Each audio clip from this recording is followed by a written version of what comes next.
Coming to you from the studios at the Illinois Rock and Roll Museum on Route 66, it's the Rock and Roll Chicago podcast. Rock and roll Chicago, rock and roll Chicago, my hometown. Well, I was born in the city, gonna rock the city, Chicago. Chicago rock and rollers are the best here around. Hey everybody, it's Ray the Roadie. And this is British Mike today. British Mike. Yes. Do you know what today is? Cheerio Day? No, somebody made up a tea. It's National Tea Day. Oh, okay. Is what's been going on. The letter today. T? Like on Sesame Street? No, well, that would be kind of good. Yeah. We could do that. A little phonics lesson. But no, I'm talking Tea. Like Earl Grey. like Earl Grey. Yes. Wow. Or English breakfast tea. Every day is some kind of a day. It is. They're just making that crap up. But you know what I had though? tea? Somebody gave me two samples of Buffalo Trace infused black tea.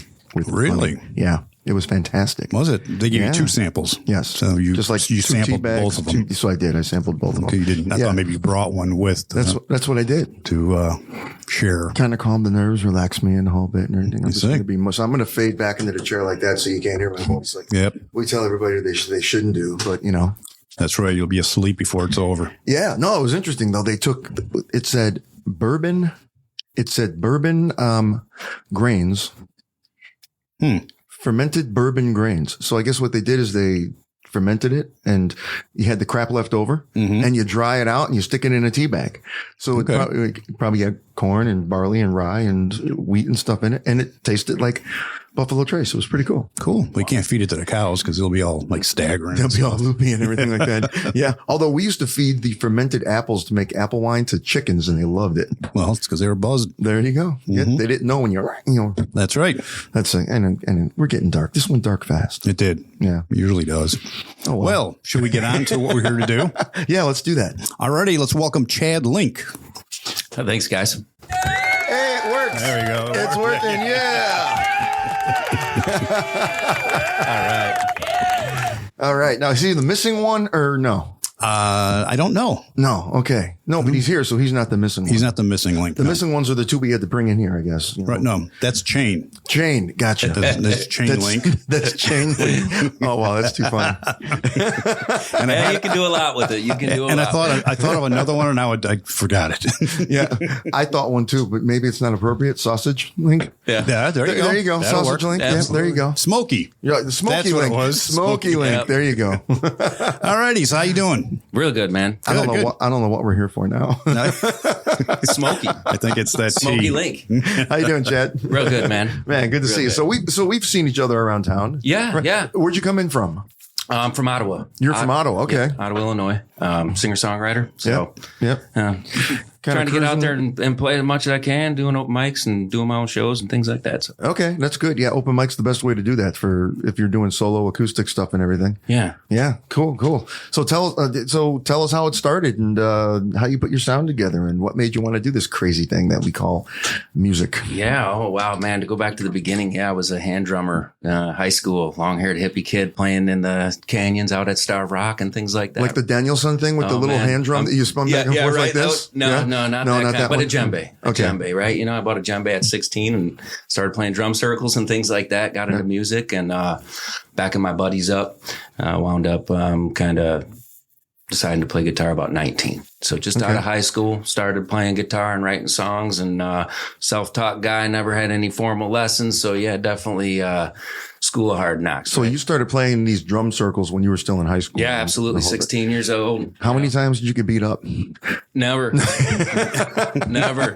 None of that stuff. You never suffered the school band thing or anything like that? No, I wasn't in the band. I was just, like I said, more of a, moved to my own beat for sure. Yeah, big excuse for everybody just to hang out in the woods and beat the crap out of drums and do all that stuff. Totally, man. That's pretty much what it was. We were a bunch of fun-loving hippie kids, no doubt about it, man. Yeah. In high school, and moved on from there to writing some songs and really just learned some basic chords and started to write words down and scream over top of it, right? Well, that is definitely a different origin story. I don't think we've ever heard of that one before. Yeah, but beating drums out at Starved Rock, that didn't attract any Indians or anything, did it? Oh my God, dude. It is just just it's such a spiritual, cool place. Man. It is really such a spiritual, cool place. Absolutely. It absolutely is. You feel the ghosts at the top of that rock if you ever decide to climb to the top of it. Yep. You really do. We're lucky to have that in our backyard. Oh yeah. Yeah. Pretty cool. That's right. Ottawa, man. That's a pretty cool place. So yeah, I think a few times. Really just immediately, I think I learned a handful of cover songs that were 2 chords or whatnot, but kind of just started to do that thing and write my own words over top of it. And I think at like 21, I did a live recording called Live in the Attic, and you probably can't even find it out there, but I did maybe 20 songs on there and released that to my buddies and things like that, and just continued to try to learn and get better at music. So I think at about 30 years old, I made an album that I was pretty proud of. It's out there on Spotify and Apple, iTunes, things like that. It's called Tell Me True. Okay. Chad Link, you can check that out. That's all self-produced and, learning as I went type of thing. And it turned out pretty cool. I liked it. So you went from drum circles in your teens and you started taking guitar lessons or teaching yourself how to play guitar or whatever it was. Yeah. So at about what time do you get to the point where like, I'm just going to start writing music with this? Yeah. Like right away, like as soon as I started to learn like to strum like E minor and D or D and C back and forth, I just started to write and play. I really had no formal lessons. I had one formal lesson in my life and, I never went back. So, one of them things, I had it in college. The guy was great. He's actually a neighbor up the road, from me. And I learned Wildwood Flower. Do you know that song? It's like an old folk song. Yeah. Yeah. Absolutely. Yeah. Okay. Right. So that was the one song I ever learned formally. And, I just went on to writing songs and trying to do my own thing. Is that really your style? Is that what you were most influenced by? Would it be like folk music or some sort? No, I wouldn't say that. I would say that I was definitely more like a classic rock, kind of like classic rock, Dave Matthews Band, Pearl Jam, the whole grunge scene fueled me. I'm a 90s boy, When did Pearl Jam and Dave Matthews Band become classic rock? Wow. Well, I'm saying to go from like wow. that whole era of Pink Floyd and oh gosh, man, how many great artists in the classic rock era. But I was a 90s kid at the same time. So I love the grunge scene, Candlebox and all these bands, pop music at the time. Right. And then, I think out of high school or towards the end of high school, I really started getting into Dave Matthews Band and Pearl Jam and these things just kind of started to inspire me. Right. You have to remember, you're talking to a couple of guys that remember when Pearl Jam released their very first song on the radio. Right on, man. What was it, Jeremy, or what was their first song? I'm pretty sure it was something like, it was either Jeremy or it was Alive. I was going to say Alive. Yeah, the other maybe big it was one, Alive. the other big one off of that hit or whatever. I completely remember when they came out with that album because it was right about the time that hair metal started going away. Yeah. Right. 80s is kind of falling off. Yep. And here come the Red Hot Chili Peppers and here comes Pearl Jam. Right? Nirvana. Here comes Nirvana and all those bands and everything and everybody that was in the hair band, like myself at the time, we're like, who are these guys? God, I wish they would just go away so I can start playing music again. So I remember when they were on the radio. Yeah. And I bought that first Pearl Jam album on a CD. For those of you listening to this who are about 30 years old, that's this thing that's round about the size of a donut. Oh yeah. Still got them. You used to need something to play it on. Yes. You couldn't just do it on your computer. Yeah, exactly. Yeah. God, we were saying that 10 years ago about vinyl records. Yeah. And now they're we're back. there. Yeah. I can't wait till 8-tracks come back. Yeah. You know what? I actually still have one. Because I had my first car was a 71 Buick Skylark and it had an 8-track player in it. Yep. And the same 8-track tape that was in it stayed in the glove compartment the entire time I had that car. And when I got rid of the car, I kept it. You'll never guess what it was. It was the one that everybody has. Take a wild guess what that 8-track might possibly be. Oh, geez. I don't know. I had a bunch of 8 I don't know. tracks. I'm going Bad Company or something like that. No. I wish it was Bad Company. Everybody that had an 8-track collection had the Village People on 8-track. Oh, gee. YMCA and In the Navy and all that stuff on 8-track. White plastic 8-track cassette tape. And it only plays if you get that matchbook underneath it to lift it up. Yeah, to lift it up a little bit. Yeah, that's right. Wow. Like an NES game. Yeah. That's why people like us are so pissed off because, we had 45s and we had albums, right? And then we went to cassette tapes, right? And then we had to get rid of all of our vinyl and our cassette tapes to get the CDs. Then we had to get rid of all of that stuff that we spent that money on. So now we can download music for free and we got to have a special thing to play it on. That's why Gen Xers are always pissed off. Think about the amount of money we've spent and had to throw away. Exactly. Right. You're right. to redo our record collections. Yep. That's right. Anyways. Before this, went down to the record store, bought the boy 18 a record right for his birthday. So go. Oh, figure. really? Yeah, absolutely. No kidding. A vinyl record? Yep. What'd you get? Got the greatest hits of the Smashing Pumpkins. There you go. On vinyl. Yeah. Wow, pretty cool. Right. Wow, that's pretty cool. See, I remember when Smashing Pumpkins released their first song too. Jimmy Chamberlain, a local guy. I saw the Beatles on Ed Sullivan. Yeah, did you? Oh, did you really? Wow. Nice. Yeah, no kidding. Well, local band, Jimmy Chamberlain's from Joliet. Right. And his older brother, Paul, still lives here and ran a transmission shop right down the road for years. No kidding. He just retired a few years ago. And Paul and I, his older brother, Paul, who I believe is the guy that taught him how to play drums, he and I were in a band together. No kidding. Yeah. So you're talking about some local people. Small world. Yeah, man. absolutely. Cool. Absolutely. Real cool. Yeah. So what was the first song you ever wrote? Oh my gosh. Yeah. Like some of them songs I don't even know anymore. I got books. They're probably in it. Don't know them, to be totally honest with you. Yeah. I got a lot of songs I don't remember that I wrote or just are in books that existed. And, but I do have some that from them originals that, like one I think I did on a recent podcast not too long ago, but it was called Southern Jack. It's a 20-some-year-old song. Yeah. Ton of fun to do. So some of them do live on. Yeah. But definitely a lot of them have fallen away. Here's the test. Watch this. How many songs have you written? Yeah, I have no idea. Yeah. So many. So it's not 4. I mean, if it weren't a lot, you'd know. Yeah. So many. Yeah. And how many have you not completed? Yeah. And you know what? It's almost amazing because those uncompleted ones are like the stockpile, right? I always go into these books and I come to points where I'm stuck or whatever. I'm pulling lyrics out of things that sometimes are 8 or 6 years old or whatever. They've just been in these books. So I do have quite a stack of them. I've been writing for years. I think I really got into writing my senior year. I had a class called creative writing. It was with a guy. We went into this classroom. It was nothing but couches. Everybody kind of just hung out in there in couches. And we wrote stories. We wrote poems. We shared with each other. And man, I loved it. And I've continued to write ever since. Yeah. Man. Are you born and raised in Ottawa? I am. You are. Yeah. And you live there now in the whole bit. I sure do. Ottawa is a cool little city.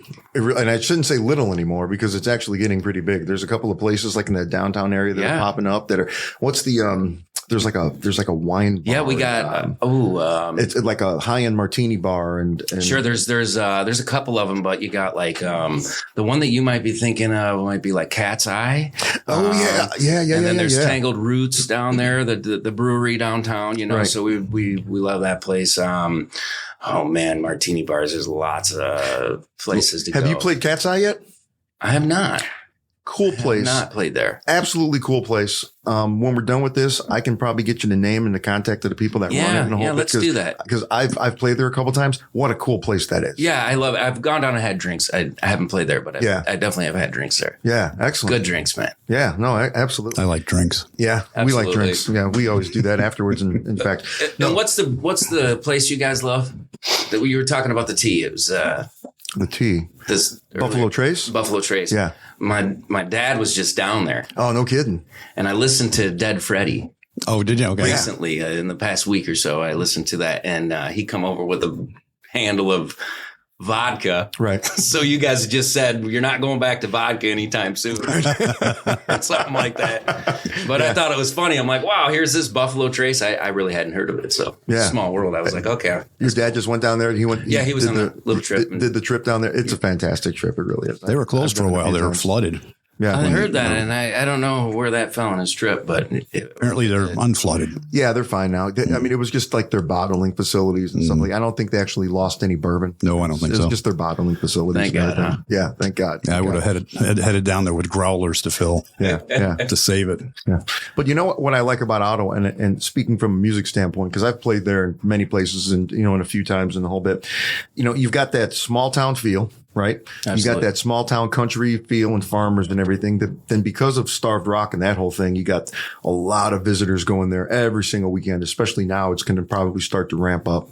And you got the river that's going through there, and you've got a club for everybody. You want a sports bar? There's a sports bar, there is, man. You want a hamburger joint? There's a hamburger joint. But there's always cool music everywhere you can find. And it's a little bit of everything depending on where it is that you go. If you go really south on like I-55 and get to places like Dwight and and Pontiac and stuff like that. All the booking agents like to send country bands to those places because they think, oh, they're out in the middle of a cornfield. They want to hear country music. No, yeah, they want to hear all kinds of different music. And Ottawa is one of these places where that all kind of comes together. You got a little bit of everything. Yeah. You really do, man. It's a cool town. I've been there, like I said, born and raised, and it's been awesome to watch it like turn into what it is. Yeah. When I was a kid, man, all them downtown stores were closed and boarded up, and it's really a cool place now. Yeah. And I'm sure there's plenty of businesses there that would like to sponsor our podcast. Because we're always looking for sponsors. We are always looking for sponsors. Yeah, definitely. Right. So any local bands or artists out of Ottawa that you saw coming up that may have been an influence to you over your career? Yeah, I mean, I think that always learning from my buddies. A lot of the people maybe that I played with and grew up through the years playing with aren't really into it anymore. Maybe I'm 42. A lot of them have just kind of slipped away from it. I never grew out of it. Right. There's all kinds of great artists out there, man. I don't know where to start. Or I'm kind of drawing a blank, but it's exactly like you said. It's very wide array of music. I mean, there's a lot of folk scene out there. There's a lot of great cover acts out there. If you're out that way, there's always live music, man, and there's great people to see. No doubt about it. Yeah. So 20 years ago, where were you drawing most of your inspiration from for your songwriting? Yeah, I mean, I think that I was drawing it from my buddies. We were all in a group. To be honest with you, why I started playing guitar and I got a PA system, right? Because my hands have been hurting from the hand drums, and I'm playing, and I'm like, all right, Dad, I gotta get a PA or something. Now they're killing me, And so then they all took over the PA, right? They're like, all right, we got a PA now to play and sing. Isn't that how it goes? Right? Yeah. So it's like when you're the first of one of your buddies to buy a truck. All of a sudden, we all got a truck. Yep. Yeah. Absolutely, man. So then I'm like, all right, I'm getting a guitar, Yeah, right. So I started to play guitar, and that was kind of my original inspiration. So and then started writing, and we all played music, man. There were so many musicians in Ottawa that were around my age.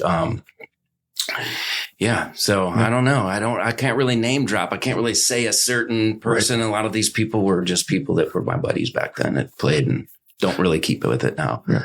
Was it a lot of it just a bunch of guys getting together and jamming, and next thing you know, a song comes out of it, or was it more time spent by yourself in your bedroom? Oh yeah. Spent by myself writing, no doubt about it. But we all did that, we all had, and we were all about the same kind of artists. We were all original artists making our own music, coming back to the party. Let's do this one. Just wrote this one, and we all shared songs. Yeah. Nice. Really. Nice. Do you remember your first gig? Yeah. My very first gig, would have been like house parties and things like that. But I did finally had my very first gig when I was 21 would have been at the Lounge, Shooting Park Road. Okay. I opened for a group called Punch Fatty. Punch Fatty. I have heard of that. Okay. So it was a reunion. Wow. Okay. And they hadn't been back together for a long time. Chris Farrell was in that band. And I know Brian Newman was in that band. Okay. I don't know who drummed for him, but there was another group called Slick Adams that was just coming out back then, and it was a big country group. And I was just a 21-year-old kid. I had a drummer, and was acoustic guitar and a drummer, man. And we got out there and opened up for them guys. Wow, there was probably about 400 people in there. Yeah. I've been hooked ever since. Acoustic guitar and a drummer. That's great. Yeah. Excellent. And so, what's your favorite gig over the years then? Oh man, I don't know. I love playing everywhere I play. I really do love to play music. I think one of the cooler things that I've done was maybe like the Northern. I just played up at NIU. I did the sessions from Studio A. Okay. So that was on NPR and WNIJ radio and stuff like that. So that was nice.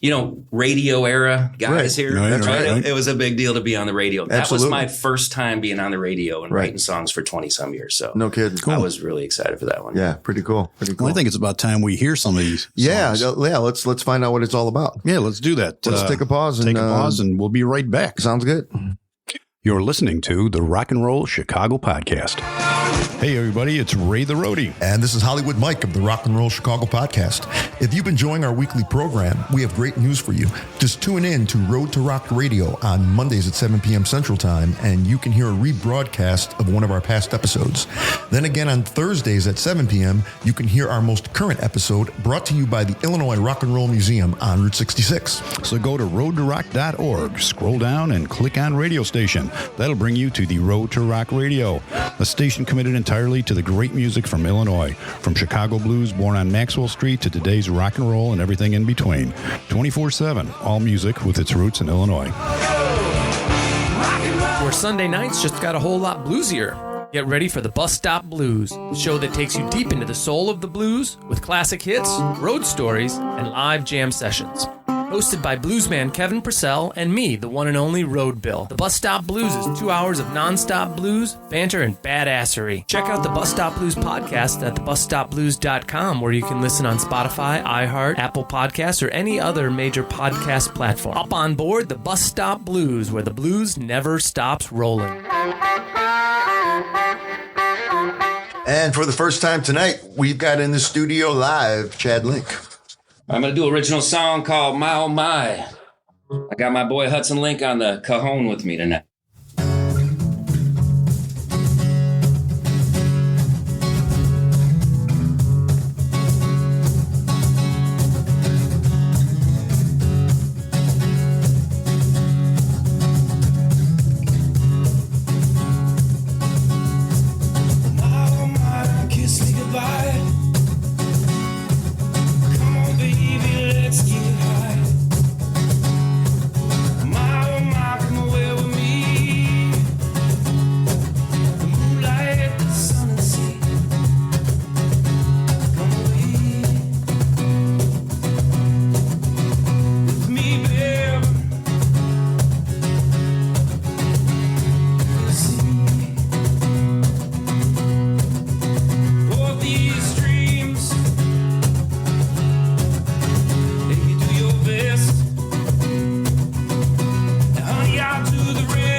All right.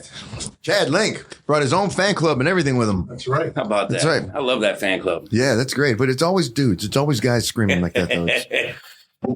There we go. You got balance everything back. There we go. Now I'm There back. we go. Now you're Now back. I'm Ray's back. back and Yeah. everything. Nice I was cajon making playing myself- over there, young man. I was making myself some tea. Oh, is that what you was? Some tea?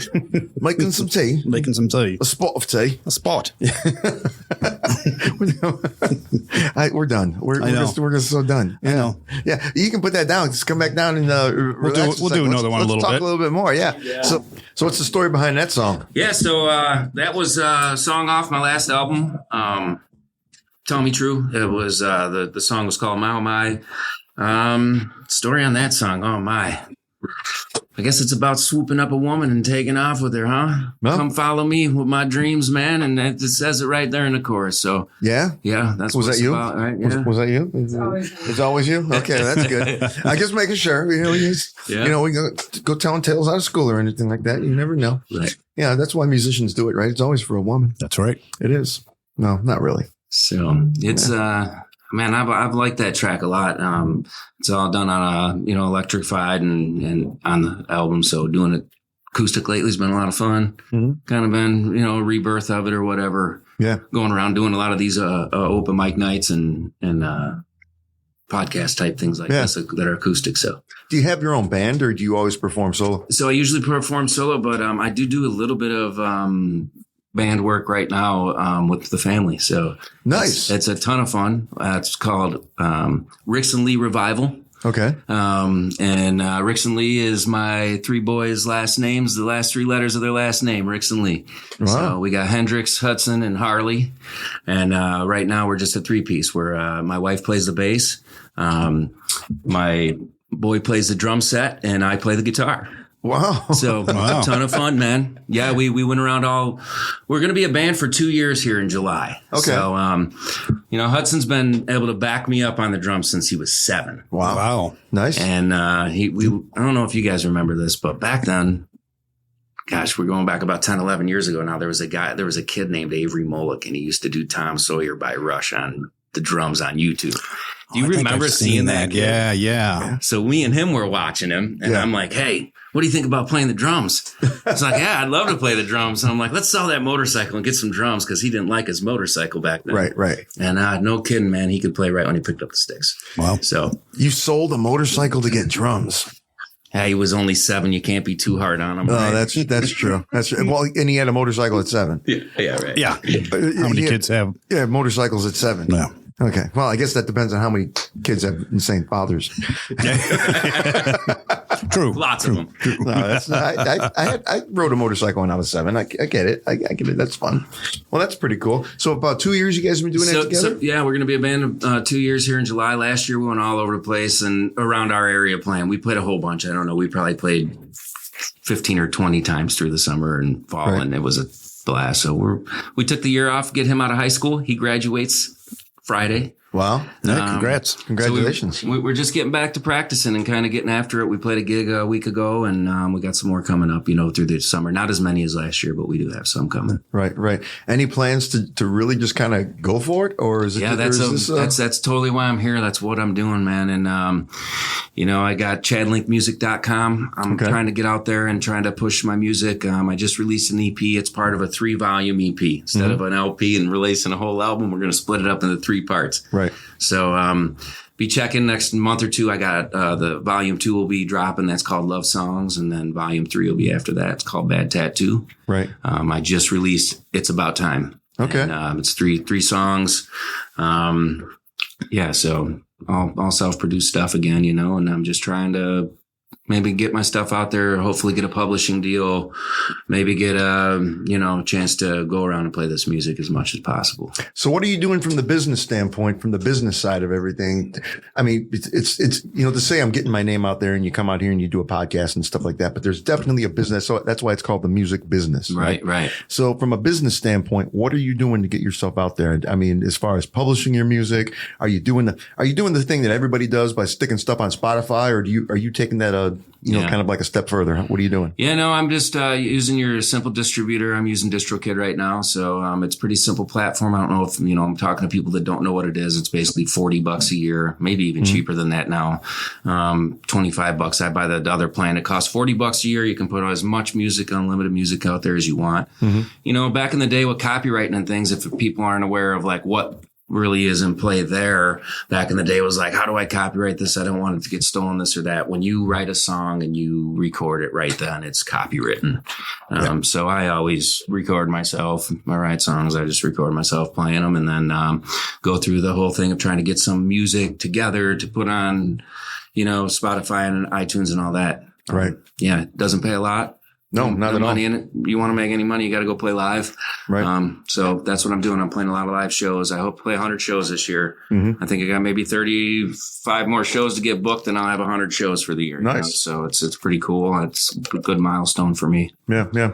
All the way up as early as, the mid 90s or even into the 2000s. The way to get your name out there and the way to get discovered was you got to get radio stations to start playing your stuff. You got to get into the hands of the disc jockeys. I don't even know if they call them disc jockeys anymore. They're radio show hosts, right?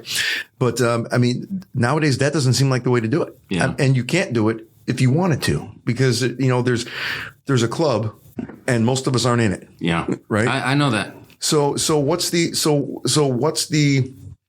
key? What's the next thing? I mean, if you've got 100,000 people all trying to put stuff on Spotify and 100,000 people are all going, well, shit, it's not happening. Then what is it that has to be done to make that one person out of 100,000 all of a sudden hit it? It's amazing, right? The odds, right? It's like, it's a gamble. It is. It's a gamble. But you know what? Truly it is. It's my passion, man. Yeah. I'm a heating and air conditioning contractor, professional carpenter, good to know. HVAC contractor by trade. But I walked away from it a couple years back, man. Yeah. It's hard work and beat my body down over the years, and now not getting any younger. So I am a dreamer. Yeah. I'm a dreamer, man. And I never stopped playing all them years. I think I took about 8 years off and didn't play any live music. I played in my basement all the time, just waiting to get back on a stage.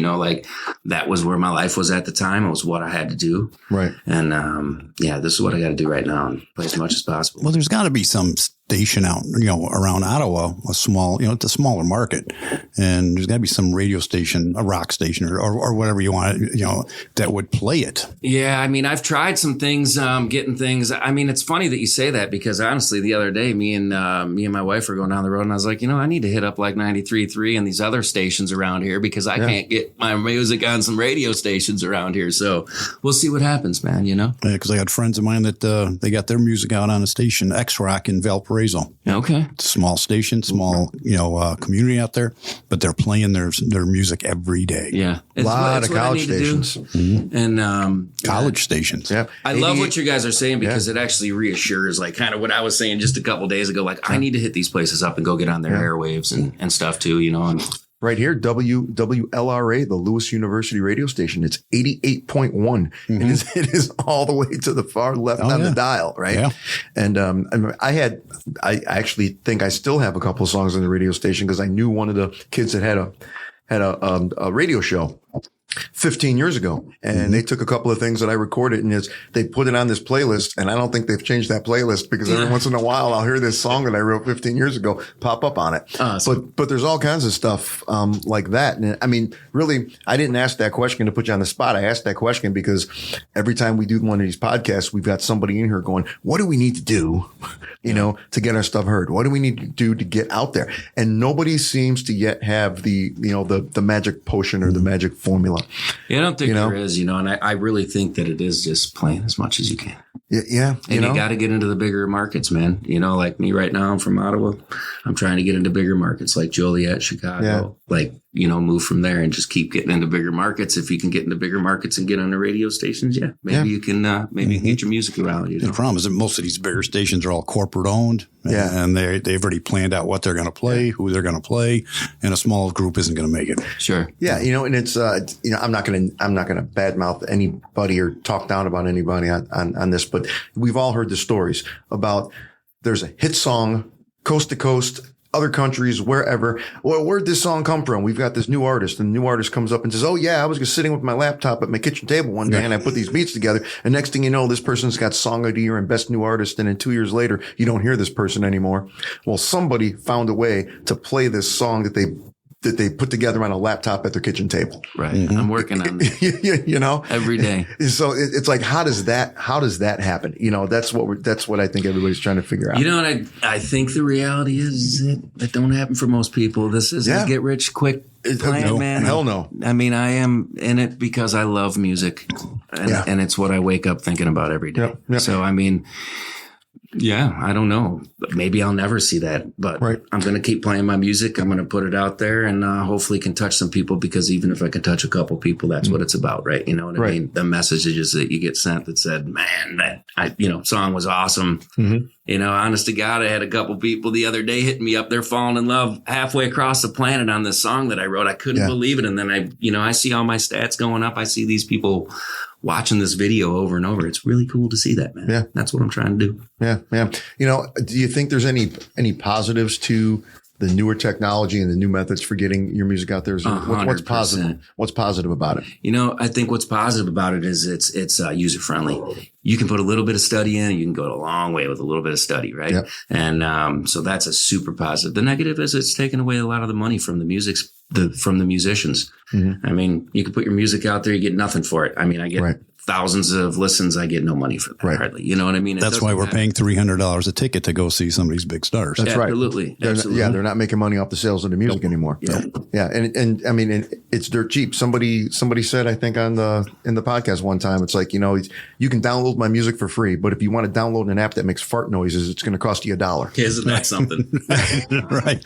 You know, the thing that I use to speak to the world is free, but here, now you've got this 99 app. cents. Yeah. Yep. Yeah. That makes fart noises. So that guy found his way to get rich. Yeah, no My kidding. gosh. Unbelievable what people are getting rich from. But, you know, I think, it's also allowed people we've got more professional musicians out there that are making their living as a musician, but they're not wealthy. Right. They're not millionaires by but they're raising their families. They're having a pretty decent life, right? Raising their families, doing what they love. We wouldn't be able to do that nowadays if it weren't because of anything, you know, for things like Spotify and everything. Truly. And the people have kind of changed. The people like live music more than they maybe did 20 years ago. They do. It is cool. I mean, there is a lot of live music out there and people support it. Yep. Thank you to everybody that supports live music. Yeah, it is. Local live music. It's cool. It is definitely making a comeback. In the 80s and 90s, when you tried to book a band, you know, you say, yeah, we don't do bands anymore. We have a DJ on Friday and Saturday night. Yeah. Yeah. DJs killed it for a while. Oh, they did. Yep. They did, until they realized that musicians are a lot more fun. Right. I like it. Yeah. Yeah. And now I'm noticing that all these venues are starting to have bands on Sunday afternoons at like 2 or 3 one after another, and people are going. They're going on a Sunday afternoon. I love it. I think it's the coolest thing. And if any of those venues are listening to this podcast, we are looking for sponsors. Gustos. No.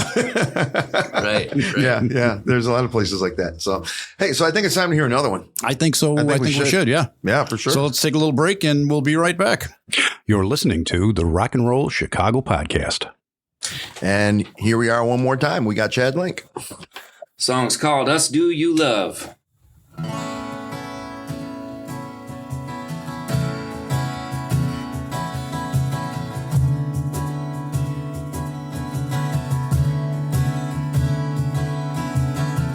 Take my breath away on your worst day.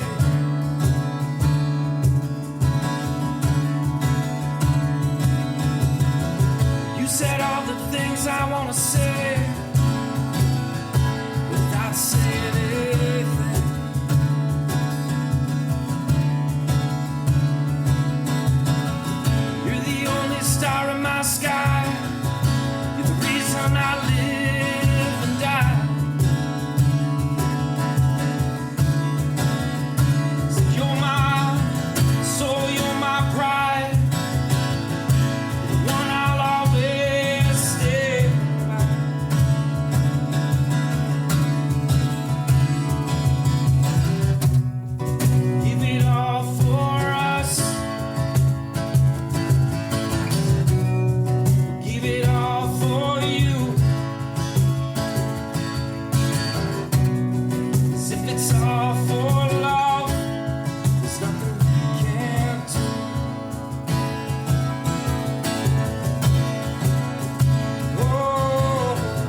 going to hit the applause button, but that was a nice ending. I like that. It was, you know, I didn't want to take away from the ending of it or anything like Yes, that. it was very nice. Yeah, bring this back up there. Very good. Very good.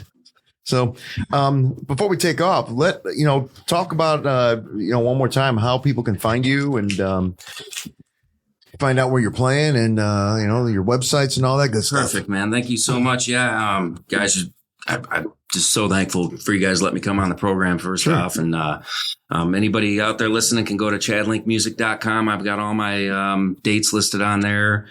You can find some different links to some videos on YouTube, and I think I've got a little bit of merch and some things on there. So chadlinkmusic.com is definitely the way to go to find me and any of my dates coming up. Other than that, I'm on all the platforms like Facebook and Instagram and things like that. So Chadlink Music, you look that up online and you'll find all sorts of links to me.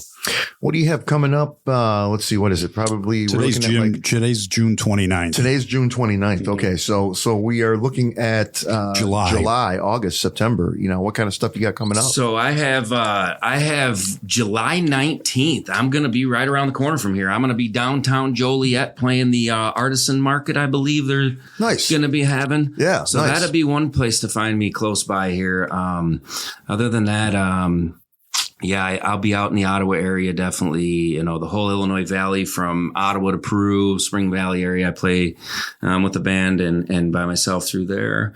Mm-hmm. There's a bunch of dates on there. I don't know where I'm going to be at, but there's definitely a lot of shows. I see thumbs working on phones over here. August Winery Music on the Hill on the 13th of July. You'll be in Yorkville at the barbecue. Yeah. I can't recall the name of it, but that's July. The festival? The festival in Yorkville? It's a barbecue joint. Yeah, it's a barbecue place on the river. Yeah. I played there a few years ago. Cool place. Yeah, I looked it up. It looked super rad. Yeah. There's an actual stage there in the whole bit, and it's right along the river, and it's reminds me a lot where I'm from in Louisiana. It's it's like barbecue outside, picnic tables and the whole bit. Yeah, trees exactly. in the river. Man. It's a really cool place. It's called. Let's see. I've definitely got it in here. And that's a great spot because South Bank. South Bank Barbecue. Yep. And that's such a cool place because half the people that live in Yorkville can just walk there. I mean, it's right there. Yeah. Cool place. Super excited to do that one. We'll be doing Music on the Hill, which is for the August Hill Winery. We do that multiple times. I do some solo stuff and we'll do some stuff with the band out there. Right. Come out. You're out in the Ottawa area. There's all kinds of places to see music and sounds good. Yeah. Sounds good. So chadlinkmusic.com, guys. Check it out. Yeah. Hey, it was great talking to you. Thanks for coming in. Thanks so much, guys. Take care. The Rock and Roll Chicago podcast is edited by Paul Martin. Theme song courtesy of M&R Rush. The Rock and Roll Chicago podcast does not own the rights to any of the music heard on the show. The music is used to promote the guests that are featured. Rock and roll Chicago. Rock and roll.